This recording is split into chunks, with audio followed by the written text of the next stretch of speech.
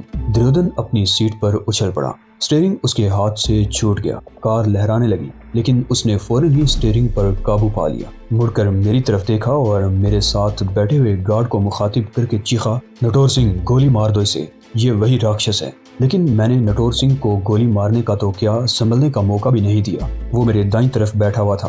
میں نے پستول اس کے پہلو پر رکھ کر ٹریگر دبا دیا۔ بد کی ہلکی سی آواز اور نٹور سنگھ کی خوفناک چیخ گونجی۔ گولی اس کے دل میں اتر گئی تھی۔ میں نے بڑی پھرتی سے دروازہ کھول کر اسے نیچے دھکیل دیا۔ دریودن نے کار روک لی اور اس نے بھی دروازہ کھول کر باہر چھلانگ لگا دی۔ رادا بھی بڑی پھرتی سے نیچے اتر آئی تھی۔ اس نے بھی نیچے اترنے میں زیادہ دیر نہیں لگائی تھی۔ دریودن جھیل کی طرف دوڑ رہا تھا۔ میں نے پستول والا ہاتھ سیدھا کیا تو رادا چیخی، گولی مت چلانا، ان روشنیوں سے ہمارا فاصلہ زیادہ نہیں ہے، وہاں پولیس والے بھی ہوں گے، فائر کی آواز سن لی جائے گی۔ میں نے دریودن کے پیچھے دوڑ لگا دی۔ جھیل وہاں سے تقریباً 200 گز دور تھی، لیکن میں نے دریودن کو 50 گز سے آگے نہیں جانے دیا۔ جھاڑیوں سے اٹے پتھریلے راستے پر دوڑنا بہت مشکل ہو رہا تھا۔ 50 گز آگے جا کر دریودن دائیں طرف مڑ گیا تھا۔ اس کا رخ روشنیوں کی طرف تھا۔ دوڑنے کے ساتھ ساتھ وہ مدد کے لیے بھی چیخ رہا تھا، لیکن پھر میں نے نہ تو اسے چیخنے کا موقع دیا اور نہ ہی بھاگنے کا۔ میں نے دور ہی سے اس پر چھلانگ لگا دی اور اسے ساتھ لیتا ہوا جھاڑیوں میں گرا۔ دریودن نے اٹھ کر بھاگنے کی کوشش کی، لیکن میں نے اسے دوبارہ چھاپ لیا اور اس کے سر پر گھونسے برسانے لگا، لیکن وہ ایک بار پھر میرے ہاتھ سے نکل گیا۔ وہ مقابلہ کرنے کی بجائے بھاگنے کی کوشش میں تھا۔ وہ مجھ سے زیادہ طاقتور تھا، اگر چاہتا تو مجھے زیر کرنے کی کوشش کر سکتا تھا، لیکن وہ بزدل نکلا۔ یہ میرا تجربہ تھا کہ دریودن جیسے ظالم اور شفاق لوگوں کی طاقت ان کے ان گرگوں میں ہوتی ہے جو ان کے گرد حصار قائم کیے رہتے ہیں۔ وہ اپنے آپ میں کچھ نہیں ہوتے، اسی کے قابو میں آ جائیں تو یا تو بھاگنے کی کوشش کرتے ہیں یا اسی طرح بلبلاتے ہیں۔ رادا بھی دوڑتی ہوئی وہاں پہنچ گئی۔ وہ بری طرح ہانپ رہی تھی۔ اس کے ہاتھ میں بھی پستول تھا۔ یہ وہی پستول تھا جو گزشتہ رات سمپت سے چھینا تھا۔ میں نے اپنا پستول جیب میں ڈال دیا تھا اور دریودن کی مرمت خالی ہاتھوں سے ہی کر رہا تھا۔ دریودن ایک بار پھر میرے ہاتھ سے نکل گیا۔ اس نے میرے منہ پر زوردار لات بھی ماری تھی۔ میں کراہتا ہوا نیچے گرا، لیکن دریودن کو بھی بھاگنے کا موقع نہیں مل سکا تھا۔ رادا نے بڑی تیزی سے آگے بڑھ کر اس کی ٹانگ میں ٹانگ پھنسا دی تھی۔ وہ منہ کے بل گرا اور رادا نے اس پر ٹھوکروں کی بارش کر دی۔ اس دوران میں نے اٹھ کر دریودن کو چھاپ لیا۔ اسے وہاں لے چلو، رام مندر میں، رادا نے ہانپتے ہوئے کہا۔ کیا واقعی یہاں کوئی مندر ہے؟ میں نے پوچھا۔ ہاں، ادھر ایک ٹوٹا پھوٹا سا مندر ہے، یہ بھی اس کے بارے میں جانتا ہے، اس لیے تو خاموشی سے اس طرف آ گیا تھا، رادا نے جواب دیا۔ اور وہ کاٹیج جہاں میری لگائی اس راکشس کے قبضے میں ہے؟ میں نے قریب واقع ایک کاٹیج کی طرف اشارہ کر کے پوچھا۔ چلو اسی کاٹیج ہی میں لے چلو، وہ زیادہ قریب ہے، رادا بولی۔ میں دریودن کو دھکے دینے لگا۔ لڑائی کے دوران میری پگڑی میرے گلے کا ہار بن گئی تھی۔ میں نے اسے سمیٹ کر مفلر کی طرح گلے میں لٹکا لیا۔ وہ کاٹیج زیادہ دور نہیں تھا۔ میرا خیال تھا کہ اگر وہاں کوئی موجود ہوا تو مشکل ہو جائے گی، لیکن رادا کا خیال تھا کہ کاٹیج خالی ہوگا۔ تو سیزن ختم ہو رہا تھا اور دوسرے پچھلے چند روز سے یہاں کے حالات کچھ ایسے ہو گئے تھے کہ سیر و تفریح کے لیے دوسرے شہروں سے آئے ہوئے لوگ بھاگ رہے تھے۔ رادا کا خیال درست نکلا، کاٹیج خالی تھا اور تاریکی میں ڈوبا۔ ہم دریودن کو ایک ایسے کمرے میں لے آئے جس کی روشنی جھیل کی تفریح گاہ سے نہیں دیکھی جا سکتی تھی۔ روشنی میں دریودن کا جائزہ لیتے ہوئے میں مسکرا دیا۔ اس کا حلیہ بگڑا ہوا تھا، ناک سے خون بہہ رہا تھا۔ وہ خونخوار نظروں سے باری باری ہم دونوں کی طرف دیکھ رہا تھا۔ اس میں شبہ نہیں کہ تم بہت بہادر اور بہت چالاک ہو، وہ میری طرف دیکھتے ہوئے بولا، لیکن اب تم بچ کر نہیں جا سکو گے۔ میرے آدمی کچھ ہی دیر میں یہاں پہنچنے والے ہیں۔ تمہارے آدمی؟ میں چونک گیا۔ کیا انہیں سپنا آئے گا کہ تم یہاں ہو؟ مجھ سے یہ حماقت ضرور ہوئی کہ تمہیں پہچان نہیں سکا، لیکن اتنا بے وقوف بھی نہیں جتنا تم سمجھتے ہو، دریودن نے جواب دیا۔ رادا کے ساتھ کلب سے نکلنے سے پہلے میں نے اپنے آدمی کو ہدایت کر دی تھی کہ وہ اپنی گاڑی کی بتیاں جلائے بغیر فاصلہ دے کر ہمارا تعاقب جاری رکھیں۔ اپنے ساتھ صرف ایک آدمی اس لیے لیا تھا کہ کہیں رادا یا وہ آدمی رک نہ جائے جسے وہ ساتھ لے جانا چاہتی تھی۔ کاش میں تمہیں راستے میں ہی پہچان لیتا تو تم اب تک نرک میں پہنچ چکے ہوتے۔ ویسے میں تمہاری ہمت کی داد دیتا ہوں۔ میری ہمت کی داد نہیں دو گے کہ کس خوبصورتی سے تمہیں کلب سے نکال لائی ہوں؟ رادا نے مسکراتے ہوئے کہا۔ تمہاری ہمت کی داد تو میرے آدمی دیں گے جو یہاں پہنچنے ہی والے ہیں، اور وہ ایسی داد ہوگی کہ آئندہ تم خواہش نہیں کرو گے، دریودن نے کہا۔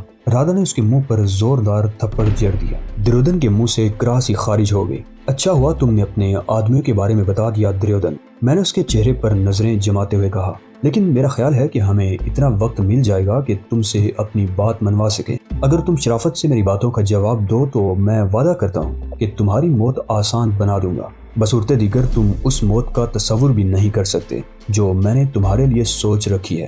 وہ خاموشی سے میری طرف دیکھتا رہا۔ ناگراج کہاں ہے؟ میں نے اس کے چہرے پر نظریں جماتے ہوئے پوچھا۔ ناگراج؟ دریودن کے ہونٹوں پر زہریلی مسکراہٹ آ گئی۔ ہمارا بدترین دشمن ہونے کے باوجود اب وہ ہمارا ہیرو ہے۔ اس میں شبہ نہیں کہ ہم اسے تمہارے ہاتھوں قتل کروانا چاہتے تھے، لیکن تم نے کیمپ کو تباہ کر کے ہماری آپس کی دشمنی مٹا دی ہے۔ وہ کیمپ تمہارے دیش میں تباہی پھیلانے کے لیے انسانی بم تیار کر رہا تھا جو تم نے تباہ کر دیا۔ اس سے ہمارا ذاتی نہیں ہمارے دیش کا نقصان ہوا ہے، اور ہم اپنے دیش کا نقصان برداشت نہیں کر سکتے۔ اس لیے ہم نے فیصلہ کیا ہے کہ اپنی ذاتی دشمنی ختم کر کے ناگراج کا ساتھ دیا جائے۔ اور ناگراج شاید کسی اور منصوبے پر کام کر رہا ہے، میں نے کہا۔ ہاں، اور وہ منصوبہ اس کیمپ سے بھی زیادہ خوفناک ہے، دریودن نے کہا۔ کیمپ کی سرگرمیاں بحال کرنے میں شاید کئی مہینے لگ جائیں، مگر ناگراج کے نئے منصوبے پر زیادہ سے زیادہ 2 مہینے لگیں گے۔ لیکن شاید تم لوگوں کی یہ حسرت پوری نہ ہو سکے، میں نے کہا۔ تم دیکھ چکے ہو کہ میں نے کس طرح تم لوگوں کی جڑیں کھوکھلی کر دی ہیں۔ میں نے فیصلہ کیا ہے کہ اس وقت تک ماؤنٹ آیو سے نہیں جاؤں گا جب تک یہاں اپنے دیش کے خلاف ہونے والی سازشوں کو کچل نہ دوں۔ تم دیکھو گے کہ جس طرح میں نے دہشت گردی کا کیمپ تباہ کیا ہے، اس طرح ناگراج کا دوسرا منصوبہ بھی ناکام بنا دوں گا۔ اس کے تیار کیے ہوئے زہر سے اس کو ایسے جھٹکے دوں گا، کوئی دوسرا ایسی کوئی چیز تیار کرنے کی حماقت نہیں کرے گا۔ تم جانتے ہو؟ دریودن ہکلا گیا۔ ہاں، میں نے مسکراتے ہوئے کہا۔ میں ناگراج کے اس زہر کا تجربہ اس کی موجودگی میں روی پنڈت پر کر چکا ہوں۔ ناگراج کی قسمت اچھی تھی جو اس وقت میرے ہاتھ سے بچ گیا، لیکن میں اسے چھوڑوں گا نہیں۔ اس کا تیار کیا ہوا زہر اس پر استعمال کروں گا۔ تم مجھے صرف اتنا بتا دو کہ وہ کہاں چھپا بیٹھا ہے۔ نہیں، دریودن نے کہا، میں تمہیں اس کے بارے میں نہیں بتاؤں گا۔ دشمنی اور تمام تر نفرت کے باوجود ہم اس کی رکشا کریں گے۔ اپنی رکشا تو تم کر نہیں سکے، اسے کیا بچاؤ گے؟ میں نے کہا، میں تمہیں صرف 30 سیکنڈ کی مہلت دے رہا ہوں۔ اس دوران اگر تم نے زبان نہ کھولی تو میرے ہاتھ حرکت میں آ جائیں گے۔ نہیں، میں تمہیں کچھ نہیں بتاؤں گا، دریودن نے کہا۔ میں چند لمحے اس کی طرف دیکھتا رہا اور پھر اچانک ہی میرا ہاتھ حرکت میں آ گیا۔ دریودن کے منہ پر پڑنے والا تھپڑ اس قدر بھرپور تھا کہ وہ چکرا کر رہ گیا۔ اس کے ہونٹوں سے خون کی ہلکی سی دار بہہ نکلی، اور پھر میں نے اسے سنبھلنے کا موقع نہیں دیا۔ میں فٹ بال کی طرح اس پر ٹھوکریں برساتا رہا۔ وہ بلبلاتا ہوا فرش پر ادھر ادھر لڑکتا رہا۔ دریودن واقعی بہت ڈیٹ اور سخت جان ثابت ہوا تھا۔ اتنی مار کسی جانور پر پڑتی تو وہ بھی انسانوں کی طرح بولنے لگتا۔ میں اسے چھوڑ کر ایک طرف کھڑا ہو گیا۔ میرا سانس پھول گیا تھا۔ میں نے رادا کو اشارہ کیا اور اس کمرے سے نکل کر دوسرے کمرے میں آ گیا۔ کاٹیج آراستہ تھا۔ میں دوسرے کمرے کی بتی جلائے بغیر ٹٹولتا ہوا کچن کی طرف آ گیا اور بتی جلا کر پرتجسس نظروں سے ادھر ادھر دیکھنے لگا۔ مجھے جس چیز کی تلاش تھی وہ مل گئی۔ میں نے وہ چھری اٹھائی، انگوٹھے سے اس کی دار کو آزما کر دیکھا اور واپس اسی کمرے میں آ گیا۔ دریودن اب بھی فرش پر پڑا ہوا تھا اور رادھا اس پر پستول تانے کھڑی تھی۔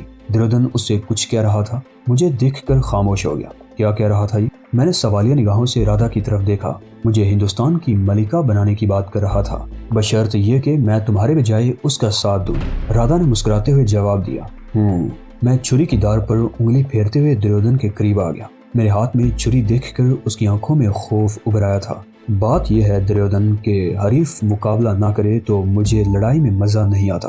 مجھے تم سے زوردار مقابلے کی توقع تھی، مگر تم بالکل پھسپھسے نکلے۔ اب میں نے ایک اور فیصلہ کیا ہے۔ میں اس کے قریب بیٹھ گیا۔ معاملہ یک طرفہ ہو تو کیوں نہ اس سے بھرپور فائدہ اٹھایا جائے۔ اب میں اس چھری سے تمہاری بوٹیاں کاٹوں گا اور اس وقت تک تمہارے شریر کو کاٹتا رہوں گا جب تک تم زبان نہیں کھولتے۔ نہیں، تم ایسا نہیں کر سکتے۔ اس کی آنکھوں میں خوف کچھ اور بھی گہرا ہو گیا۔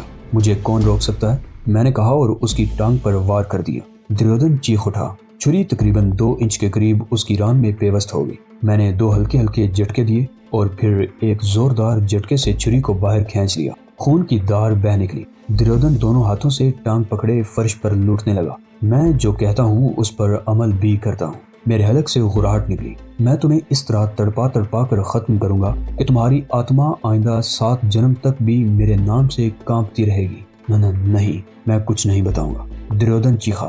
میں نے اس کی دوسری ٹانگ پر وار کیا اور پھر تو گویا مجھ پر دیوانگی سی طاری ہو گئی۔ میں اس کی دونوں ٹانگوں پر چھری سے وار کرتا رہا اور وہ چیختا رہا۔ اس کی ٹانگوں سے بہنے والا خون فرش کو داغدار کرتا رہا۔ آخر کار میں نے ہاتھ روک لیا اور اس کی ایک ٹانگ پر ٹانگ رکھ کر کھڑا ہو گیا۔ اب میں تمہارے سینے کی کھال ادھیڑوں گا۔ میں نے اس پر جھکتے ہوئے کہا۔ ٹھہرو۔ دریودن کے منہ سے مردہ سی آواز نکلی۔ بتاتا ہوں۔ گڈ۔ میں ایک قدم پیچھے ہٹ گیا۔ اگر پہلے ہی فیصلہ کر لیتا تو تمہیں اتنی تکلیف نہ اٹھانی پڑتی۔ اب جلدی سے بتاؤ ناگراج کہاں ہے اور اس کے ساتھ کون کون ہے؟ وہ گوپال کے بنگلے پر ہے۔ دریودن نے رک رک کر کہا۔ اس کے ساتھ گوپال، بیلا اور شنکر تھی ہے، مگر تم آسانی سے اس تک نہیں پہنچ سکو گے۔ یہ میرا درد سر ہے۔ میں نے کہا۔ گوپال کا بنگلہ کہاں ہے؟ ناجی، جلدی کرو۔ کسی گاڑی کی آواز سنائی دے رہی ہے۔ رادھا کی آواز سن کر میں چونک گیا۔ گاڑی کے انجن کی گونجتی ہوئی آواز سنائی دے رہی تھی۔ دریودن نے جب یہ کہا تھا کہ اس کے آدمی یہاں پہنچنے والے ہیں تو میں اسے غلط سمجھا تھا، لیکن اب یقین کر لینا پڑا کہ اس نے غلط نہیں کہا تھا۔ اس کے آدمی شاید کسی وجہ سے پیچھے رہ گئے تھے اور اب اس طرف آ رہے تھے۔ انہوں نے راستے میں نٹور سنگھ کی لاش اور دریودن کی کار بھی دیکھ لی ہوگی۔ اب تم لوگ نہیں بچ سکو گے۔ دریودن نے میری طرف دیکھتے ہوئے کہا۔ زیادہ خون بہہ جانے کی وجہ سے اس کی آواز خاصی کمزور ہو گئی تھی، اور تمہارا جو حشر ہوگا تم اس کا تصور بھی نہیں کر سکتے۔ میرا حشر دیکھنے کے لیے تم زندہ نہیں رہو گے۔ میں نے کہتے ہوئے جیب سے پستول نکال لیا اور ایک لمحہ ضائع کیے بغیر اس کی کھوپڑی پر گولی چلا دی۔ دریودن اس مرتبہ منہ سے آواز نکالے بغیر ڈیر ہو گیا۔ اس کی کھوپڑی پاش پاش ہو گئی تھی۔ میں نے رادھا کا ہاتھ پکڑا اور دوڑ کر کمرے سے باہر آ گیا۔ گاڑی کے انجن کی آواز کچھ اور واضح ہو گئی تھی۔ ہم کاٹیج کے اوپر سے گھوم کر دائیں طرف آ گئے۔ میں نے رادھا کو وہیں رکنے کا اشارہ کیا اور خود آگے بڑھ کر دوسری طرف جھانکنے لگا۔ وہ گاڑی تقریباً 200 گز دور تھی۔ اس کے ہیڈ لیمپس بجھے ہوئے تھے اور وہ تیزی سے اس طرف آ رہی تھی۔ میں ایک بار پھر ادھر ادھر دیکھنے لگا۔ جھیل کا کنارہ بھی وہاں سے تقریباً 200 گز دور تھا۔ اس طرف جانا مناسب نہیں تھا۔ میں نے رادھا کا ہاتھ پکڑا اور دوڑتا ہوا کاٹیج کی دوسری طرف آ گیا۔ اس طرف جھاڑیاں تھیں اور کچھ آگے ٹیلا نما چھوٹی چھوٹی پہاڑیوں کا سلسلہ شروع ہو جاتا تھا۔ یہاں سے ہمیں کسی طرف نکلنے کا موقع مل سکتا تھا۔ ہم دوڑتے ہوئے اونچی جھاڑیوں میں ایک پتھر کے پیچھے رک گئے۔ وہ گاڑی کاٹیج سے تقریباً 50 گز کے فاصلے پر رک گئی تھی۔ 3 آدمی کار سے اتر کر کاٹیج کی طرف دوڑے۔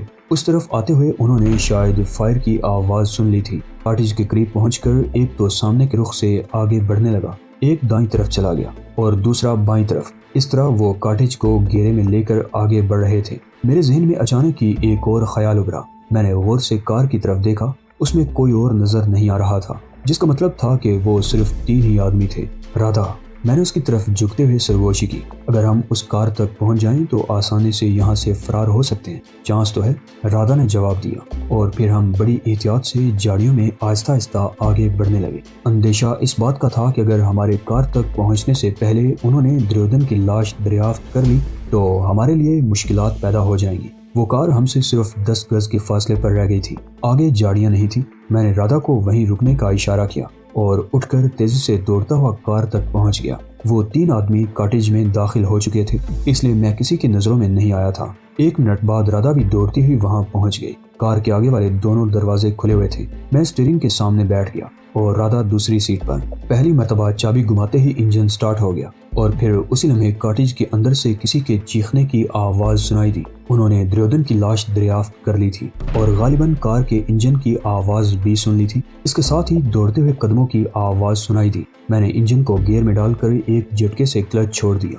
اور اس کے ساتھ ہی اسٹیئرنگ گھما دیا۔ کار ایک زوردار جھٹکے سے اچھلی تھی اور پھر اسی لمحے فضا فائرنگ کی آواز سے گونج اٹھی۔ ہم دونوں نیچے جھک گئے۔ کئی گولیاں کار کی ڈکی میں لگی تھی۔ ایک گولی پچھلی ونڈ سکرین کو چیر کر اگلی ونڈ سکرین میں سوراخ کرتی ہوئی آگے نکل گئی۔ کافی آگے نکل آنے کے بعد میں سیدھا ہو کر بیٹھ گیا۔ ہم فائرنگ کی رینج سے نکل آئے تھے۔ میں کار کو تیزی سے دوڑاتا لے گیا۔ دریودن کی کار اب بھی ویرانے میں اس جگہ کھڑی تھی اور اس سے کچھ فاصلے پر نٹور سنگھ کی لاش بھی پڑی ہوئی تھی۔ اگر ہم نے کار پر ہی شہر کی طرف جانے کی کوشش کی تو ہو سکتا ہے ہمیں گھیرنے کی کوشش کی جائے، رادا نے کہا۔ فائرنگ کی آواز اس تفریح گاہ میں کسی ہوٹل یا ریسٹورنٹ میں سن لی گئی ہوگی۔ وہ لوگ بھی پیچھے بھاگے چلے آ رہے ہیں۔ یہاں سے آگے کسی جگہ فون کر دیا جائے گا اور ہمیں راستے میں روکنے کی کوشش کی جائے گی۔ تو پھر کیا کیا جائے؟ میں نے کہا۔ یہ کار چھوڑ کر پیدل دوڑ لگا دی جائے۔ میرا یہ مطلب نہیں ہے، رادا نے کہا۔ ہم اس کار کو ان عمارتوں کے عقب میں کہیں دور چھوڑ دیں اور کسی طرح جھیل پر کشتیوں کے گھاٹ پر پہنچ جائیں۔ وہاں سے ہمیں کوئی نہ کوئی کشتی مل جائے گی۔ ہم جھیل کے دوسرے کنارے پر پہنچ جائیں تو وہاں ہمیں کوئی پریشانی نہیں ہوگی۔ تجویز معقول تھی۔ یہ راستہ تفریح گاہ کی عمارت کے عقب میں 200-300 گز دور تھا۔ میں کار کو مزید آگے نکال کر لے گیا اور پھر اسے راستے سے ہٹا کر روک لیا اور انجن بند کر دیا۔ ہم دونوں کار سے اتر کر تفریح گاہ کی طرف دوڑنے لگے۔ اس وقت رات کے 12 بج رہے ہوں گے، لیکن اس تفریح گاہ میں واقع ہوٹلوں اور ریستورانوں میں رونق عروج پر تھی۔ لوگ یہاں عیاشی کے لیے آئے تھے اور ظاہر ہے رات بھر ہنگامے رہتے تھے۔ ہم ان عمارتوں سے تقریباً 100 گز کی طرف جھیل کے کنارے کی طرف نکلے تھے۔ اس طرف خشکی کی ایک کشادہ پٹی جھیل کے کچھ اندر تک چلی گئی تھی، جس پر بڑا خوبصورت لان بنا ہوا تھا۔ اس پٹی کے تقریباً آخر میں کھجور کے 5 درخت اس طرح لگے ہوئے تھے جیسے چاقو چوبند پہرے داروں نے آگے جانے کا راستہ روک رکھا ہو۔ اندر کو نکلی ہوئی اس خشک پٹی کے کنارے کے ساتھ ساتھ کشتیاں بھی روکی جاتی تھی۔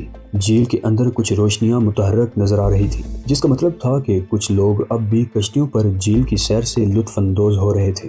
ہم جس طرف آئے تھے وہاں کنارے کے ساتھ 2-3 کشتیاں موجود تھیں۔ رادا آگے بڑھنا چاہتی تھی مگر میں نے اس کا ہاتھ پکڑ کر روک لیا۔ ایک کشتی اسی کنارے کی طرف آ رہی تھی۔ اس پر کسی راڈ پر لٹکا ہوا ایک بلب روشن تھا اور انجن کی پھٹ پھٹ کی آواز سنائی دے رہی تھی۔ وہ کشتی کنارے کے ساتھ لگ کر رک گئی۔ ہم دونوں پودوں کی آڑ میں دبک گئے تھے۔ ایک عورت اور ایک مرد اس کشتی سے اترے اور کہکہے لگاتے ہوئے ہوٹل کی عمارت کی طرف چلنے لگے۔ کشتی میں ایک آدمی رہ گیا تھا اور وہ شاید ملاح تھا۔ میں نے رادا کو اشارہ کیا اور ہم دونوں پودوں کی آڑ سے نکل کر کشتی کے قریب پہنچ گئے۔ وہ ملاح کشتی کے ہک کی زنجیر جیٹی کے ہک میں پھنسا کر تالا لگا رہا تھا۔ اس نے سر اٹھا کر ہماری طرف دیکھا اور ہمارے کچھ کہنے سے پہلے ہی بول اٹھا، اب میں نے نیا بند کر دیا ہے بھیا، سیر کو جاوت ہو تو کوئی اور نیا دیکھ لو، ہم تو تمہارے ساتھ ہی جائیں گے۔ میں نے کہتے ہوئے پستول نکال لیا۔ میرے ہاتھ میں پستول دیکھ کر وہ شخص خوف زدہ ہو گیا۔ عقل مند آدمی تھا۔ اس نے زنجیر کا تالا کھول دیا اور کشتی پر سوار ہوتے ہوئے بولا، بیٹھو بایا۔ اس کا لہجہ بڑا مردہ سا تھا۔ ہمارے کپڑوں کی وجہ سے وہ ہمیں بھی اپنے جیسا ہی سمجھا تھا، اس لیے مجھے بے تکلفی سے بایا کہہ کر مخاطب کیا تھا۔ میں نے پہلے رادا کو کشتی میں سوار ہونے میں مدد دی اور جب میں خود سوار ہو رہا تھا تو ٹھیک اس وقت ہوٹل کی عمارت کے دوسری طرف بریکوں کی تیز چرچراہٹ کی آواز کے ساتھ کسی گاڑی کے رکنے کی آواز سنائی دی اور ساتھ ہی شور گونجنے لگا۔ مجھے اندازہ لگانے میں دشواری پیش نہیں آئی کہ وہ تینوں آدمی راستے میں کھڑی ہوئی دریودن کی کار پر یہاں پہنچ گئے تھے۔ وہ تینوں دوڑتے ہوئے ہوٹل کے سامنے والے رخ پر آ گئے اور پھر میں نے ان تینوں کو ہوٹل میں داخل ہوتے ہوئے دیکھا۔ ان کے وہم و گمان میں بھی نہیں ہوگا کہ ہم یہاں کشتی پر بیٹھے ہوئے ہیں۔ ملاح نے کشتی کا انجن سٹارٹ کر دیا۔ کشتی آہستہ آہستہ کنارے سے پیچھے ہٹنے لگی اور اس کے ساتھ ہی اس کی رفتار بھی بڑھتی چلی گئی۔ ملاح بے حد خوفزدہ تھا۔ میں پستول لیے اس کے سامنے بیٹھا ہوا تھا۔ اس کے منہ سے اب تک ایک لفظ بھی نہیں نکلا تھا۔ کشتی گہرے پانی کی طرف دوڑتی رہی۔ بہت وسیع و عریض جھیل تھی۔ قریب ترین دوسرا کنارہ تفریح گاہ کے عین سامنے تھا۔ اس کا فاصلہ بھی 1500 گز سے کم نہیں تھا۔ اس طرف چھوٹی چھوٹی پہاڑیاں بھی تھیں